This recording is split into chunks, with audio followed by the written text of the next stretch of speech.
చేసింది ఎంక్వైరీ చేసిన తర్వాత మీరు జరిగిందో న్యాయం ఏం జరుగుతుందో దానికంటే ముందే మా ఎంక్వైరీ కాకపోతే మీరు వచ్చి కూర్చోవచ్చు కదా. నిన్న ఎంక్వైరీ చేస్తా అంటే మేడం లేబర్ లాలో కోర్టులో వేసుకుంటాం లేదమ్మా, మేము ఎంక్వైరీ చేస్తామని చెప్తున్నాం. ఎంక్వైరీ చేసే వరకు నిన్న మీరు ఈవినింగే కదా ఈవినింగ్ అయింది కదా. మేము ఈరోజు వచ్చి ఎంక్వైరీ చేసి మీ హెచ్ఆర్ని పిలిపించేసరికి మీరు ఇక్కడ వచ్చి కూర్చున్నారు. అయ్యో నిన్న నేను మీకు చాలాసేపు హెల్ప్ చేయమని అడిగాను. మీరు లేబర్ కోర్టులో కన్సల్ట్ చేయాలని సిఐ గారు లేబర్ కోర్టు నంబర్ వాళ్ళు ఎంతసేపు ఫోన్ ఏదాన్ని మీరు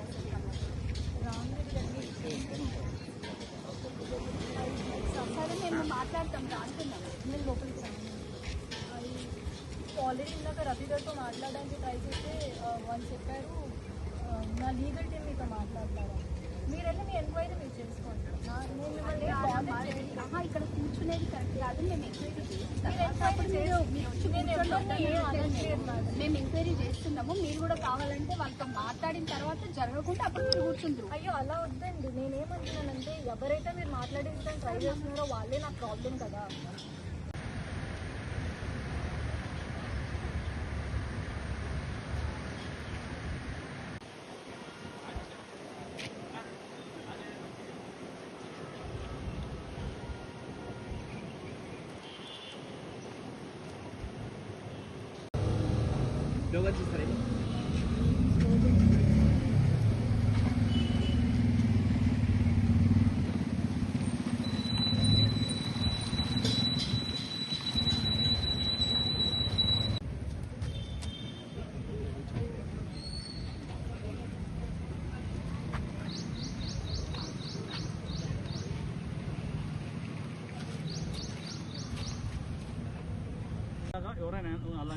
సార్ చాలా మందిని అలాగే తీసేస్తారు. మేమేమనుకుంటాం అంటే ఈ జాబ్ పోతే ఇంకొకటి దొరుకుతుంది కదా, we will work forward it. కానీ నించుని ఎవరు క్వశ్చన్ చేయరు. మోస్ట్లీ నన్ను ఎందుకు తీసేసారని నాకు అనిపిస్తుంది అని అంటే I'm little vocal about it. Sir ఒకటి అయితే నిజం, this is a very toxic environment for especially for women to work. ఎందుకంటే సార్ వీళ్ళకి డైలర్స్ ఉంటాయి, ఆ డైలర్స్లో వీళ్ళకి ష్రింకేజ్ రాకూడదు. అందుకని వాష్రూమ్కి వెళ్ళేటప్పుడు కూడా వాళ్ళకి చెప్పి వెళ్ళాలి. ఎవరైనా వాష్రూమ్ బ్రేక్లో ఉన్నారనుకోండి, వాళ్ళు వెళ్ళిపోయిన తర్వాత వీళ్ళు వాష్రూమ్కి వెళ్ళాలి తప్పించి ఈ గ్యాప్లో వెళ్ళకూడదు. మనం ఒకవేళ చెప్పామనుకోండి మేము కంఫర్టబుల్గా లేము ఇవంతా షేర్ చేయడానికి అని, బయో బ్రేక్ అని చెప్పండి, లేకపోతే ఇంకెవరికైనా చెప్పి వెళ్ళండి, బట్ చెప్పి వెళ్ళండి అని అంటారు. వీళ్ళ లంచ్ సిస్టమ్స్ కూడా చాలా వెరైటీ ఉంటాయి సార్. 3:30కి లంచ్ స్టార్ట్ చేసుకుంటే 13 మెంబర్స్ ఉంటారు, per head half an hour, 4, 5, 6, 7 last member అన్నం తినే వరకు 9 o'clock అయిపోతుంది. సో వాళ్ళకి స్ట్రిక్ట్ లంచ్ బ్రేక్స్ లాంటివి కూడా ఏవి ప్రాపర్గా ఇవ్వరు. మోర్ ఓవర్ విమెన్తో అరిచి మాట్లాడడం సార్. వీళ్ళకి టేబుల్ కాన్వర్జేషన్స్ అని క్లోజ్ రూమ్ కాన్వర్జేషన్స్ అలా ఏం ఉండవు. ఫ్లోర్ మీద నించుని అరిసి మాట్లాడతారు. ఒకసారి ఈ వాష్రూమ్ బ్రేక్ గురించి నన్ను ఫ్లోర్ మీద చాలా గట్టిగా అరిస్తే నేను చెప్పాను, సార్ మీరు ఇలా వాష్రూమ్ గురించి ఇంతమంది ముందు అరిస్తే నాకు చాలా ఎంబారసింగ్గా ఉంది. మీరు నాకు ఏదైనా బ్రేక్ ఎక్సీడ్ చేశాను ఏదైనా అనుకుంటే మీరు నా క్యాబిన్కి పిలిచి చెప్పండి, I will answer you there, but not on floor అని. అప్పటి నుంచి క్లోజ్ రూమ్ కాన్వర్జేషన్స్ పెట్టడం స్టార్ట్ చేశారు. బట్ నేనేం చెప్పాలి అని అనుకుంటున్నారా సార్, ఒకటైతే నిజం, this is not an environment for people to work. They have to change. ఎవరైతే నాకు కాల్ చేసి నా బాధ అంతా ఏంటంటే సార్, మీకు ఎలా ఉంది అని కూడా అడగకుండా మీరు ఎప్పుడు వస్తారు అని అడిగి జాబ్ నుంచి తీసేయడం కాకుండా, I'm not fighting back that I get back to tech Mahindra. I'm fighting for the harassment caused by them. 4 months నుంచి సార్ మా టీఎల్ వచ్చేసి శివసాయి పున్నా అండ్ భాగ్య. అంటే సార్ ఎవరికైనా కష్టం వస్తే హెచ్ఆర్తో చెప్పుకుంటారు, రైట్? మీరు ఎవరైనా హెచ్ఆర్తో చెప్పుకుంటాం. మేము హెచ్ఆర్ఏ కాల్ చేసి థ్రెటన్ చేస్తారు సార్. ఆమె ఇఫ్ యూఆర్ చెప్పడానికి కూడా ట్రై చేస్తే come with documents then I will talk అంటది. ఒక ఆడ మనిషి అట్లీస్ట్ దే షుడ్ లిజన్. ఆవిడ అది కూడా వినదు. తర్వాత మీరు చూసినట్టు మా head of the department Rafi గారికి నేను మెసేజ్ పెట్టాను వాట్సాప్లో. వాళ్ళు అనడం ఏంటి అని అంటే మీరు మాకు మెయిల్ చేయలేదు అని. Anything is a communication, right? నాకు ఒక్కదానికి ఈ ప్రాబ్లం ఉందని నేను అనుకోను. Most of the people are not vocal, ఎందుకంటే వాళ్ళకి జాబ్స్ కావాలి సార్.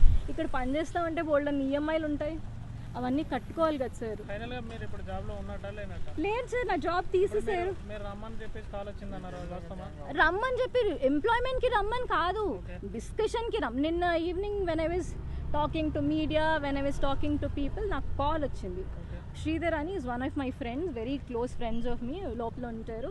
ఆయన స్పీకర్ ఆన్ చేసి, రఫీ గారు మీరు ఒకసారి స్టేషన్లో కంప్లైంట్ ఇచ్చే కంటే ముందు మీరు ఒకసారి ఆఫీస్కి వచ్చి మాట్లాడండి అని అడిగారు. అయితే నేనన్నాను, I don't trust you anymore. మీరు ఏం చేస్తారు, మళ్ళీ మీరు లోపలికి పిలిచి పర్లేదు మీ పని మీరు చేసుకోండి అని చెప్తారు. చేసుకున్న తర్వాత మళ్ళీ ఇలాంటిది ఏదో ఇంపోజిషన్, 2 నిమిషాలు బ్రేక్ ఎక్కువైందని, లేకపోతే మీ పర్ఫార్మెన్స్ బాగాలేదని, ఎనీవే వాళ్ళు take me out of the company, I know their statistics. So నేనే అన్నాను అంటే what I'm trying to say అంటే, సార్ కార్పొరేట్ ఎంప్లాయీస్కి ఏదైనా జరిగితే లేబర్ కోర్ట్కి మాత్రమే వెళ్ళాలి. అక్కడ 2 years 3 years కేసెస్ అంతా అలా పెండింగే ఉంటాయి, కానీ అది ఎప్పటికీ రిజాల్వ్ అవ్వవు. ఓకే, మోర్ ఓవర్ సడన్గా జాబ్లోంచి తీసేస్తే వాట్ అబౌట్ మై ఫ్యామిలీ? ఇప్పుడు ఫైనల్గా మీకు ఏం కావాలంటారు చెప్పండి. నాకేం కావాలి sir, I want you to run a campaign that నేనే కాదు చాలా మంది ఉంటారు ఇలా లీవ్స్, మెడికల్ లీవ్స్ రెస్పెక్ట్ చేయకుండా, యూనో బ్రేక్స్ ఎక్స్పెక్ట్ చేయకుండా ఎవరైనా ఎలా అయితే పని చేయలేరు సార్. నేనేం ఎక్స్పెక్ట్ చేసినాను తెలుసు సార్, ఎవరైతే నన్ను జాబ్ నుంచి తీసేసారో, ఎవరైతే ఈ ఈమెయిల్లో ఇంక్లూడెడ్ ఉన్నారో వాళ్ళందరినీ టర్మినేట్ చేసేంత వరకు నేను వదలను సార్. నేను ఇక్కడే కూర్చుంటాను until I get the information. ఎందుకంటే this is really a toxic environment. ఇవాళ పొద్దున్న ఒక కాల్ వచ్చింది, ఒక థ్రెటనింగ్ కాల్ అండి, హైకోర్టు జడ్జ్ అంట. I can show the number, నాది iPhone, I can't record. 4.5 months back Tech మహేంద్రాలో జాయిన్ అయ్యాను. అందరిలాగే hundreds of people coming there. అందులోంచి ఇంటర్వ్యూ క్రాక్ చేసి నేను జాబ్లో జాయిన్ అయ్యాను. జాయిన్ అయిన తర్వాత జూన్ మంత్లో నాకు హెల్త్ నిజంగా బాగుండలేదు, ఫ్లోర్ మీదనే పడిపోయాను. వాళ్ళు ఇక్కడ నుంచి యూనివర్సిటీ లోపల ఉన్న చిన్న హాస్పిటల్ డామ్స్కి తీసుకెళ్లారు. అక్కడి నుంచి లేదు తన కండిషన్ బాగాలేదు, మీరు మల్లారెడ్డికి తీసుకెళ్ళండి అని చెప్పారు. అక్కడి నుంచి నేను మల్లారెడ్డి హాస్పిటల్కి డెఫినెట్గా వెళ్ళాను. వెళ్ళిన తర్వాత అక్కడ కూడా ఫెసిలిటీ సరిగ్గా లేవని మా హస్బెండ్ నన్ను ఇంటి దగ్గర ఉన్న జీనియా హాస్పిటల్కి షిఫ్ట్ చేశారు. సో అక్కడ వాళ్ళు చెప్పారు మీకు స్పాండిలైసిస్ అయి ఉండొచ్చు, బికాజ్ మీరు చాలా ఇయర్స్ నుంచి కార్పొరేట్స్లో వర్క్ చేస్తున్నారు కాబట్టి మీరు స్పాండిలైసిస్ ట్రీట్మెంట్ తీసుకోండి అని చెప్పారు. సో నేను స్పాండిలైసిస్ ట్రీట్మెంట్ తీసుకోవడానికి 15 days ఫిజియోథెరపీ ఉండింది. ఆల్రెడీ నేను ఆ డాక్యుమెంట్స్ వాళ్ళకి సబ్మిట్ చేశాను. ఆ పాయింట్ ఆఫ్ టైంలో డాక్యుమెంట్స్ సబ్మిట్ చేసిన తర్వాత ఆ 14 days ఆఫ్ టైంలో థ్రెటనింగ్ ఈమెయిల్స్, మిమ్మల్ని మేము జాబ్లోంచి తీసేస్తున్నాం, మీరు రిపోర్ట్ చేయట్లేదు, discontinuation of your work, we're very sorry to let you know that you are no more an employee, అలా మెయిల్స్ పెట్టడం స్టార్ట్ చేశారు. చాలాసార్లు కాల్స్ చేశారు. చేసినప్పుడల్లా మీరు ఎప్పుడొస్తున్నారు అని అడిగారు, కానీ మీకు ఎలా ఉంది, మీ హెల్త్కి ఏమైంది అని ఎవ్వరూ అడగలేదు. నా మీద వచ్చినప్పుడు కూడా I was able to take it అండి, నేను పర్లేదని వదిలేశాను. బట్ 2 steps ఫార్వర్డ్ వెళ్ళిన తర్వాత మధ్యలో కొన్ని రోజులు వాళ్ళంతా వాళ్ళే క్యాబ్ స్కెడ్యూల్ చేయలేదు. I have a proof of it. So cab schedule చేయలేదు. ఫ్రైడే ఏం జరిగిందంటే మా పాపకి ఒంట్లో బాగాలేదని నేను కాల్ చేసి చెప్పాను. నేను క్యాబ్ ఏరియాలో అక్కడ దిగి ఇక్కడ నడుచుకుంటూ వచ్చేసరికి 3 calls వచ్చాయి. మా టీమ్ లీడర్ అన్నారు, మీరు పైకి వచ్చేసేయండి, పైకి వచ్చి మీరు మాట్లాడండి, మీరు ఫస్ట్ లాగిన్ చేసేయండి అని చెప్పారు. లాగిన్ చేస్తే లేట్ అవుతుంది కదా సార్, నేను మళ్ళీ ఇంటికి వెళ్ళడానికి లేట్ అవుతుంది, నేను లాగిన్ చేయలేదు, నేను ఇంటికి వెళ్ళిపోతాను అని. ఆల్రెడీ డెసిషన్ కనుక మీరు తీసేసుకుంటే మీరు మమ్మల్ని ఎందుకు మేడం అడగడం అంటే, లేదు సార్ మీరు మా టీఎల్, మీకు చెప్పకుండా ఎలా ఉంటాను అని చాలా మర్యాదగానే నేను కాల్ డిస్కనెక్ట్ చేశాను. ఆ తర్వాత నెక్స్ట్ డే మార్నింగ్ కూడా నాకు కాల్ వచ్చింది. కాల్ వస్తే నేను డాక్యుమెంట్స్ పెట్టాను, నోటెడ్ అని పెట్టారు.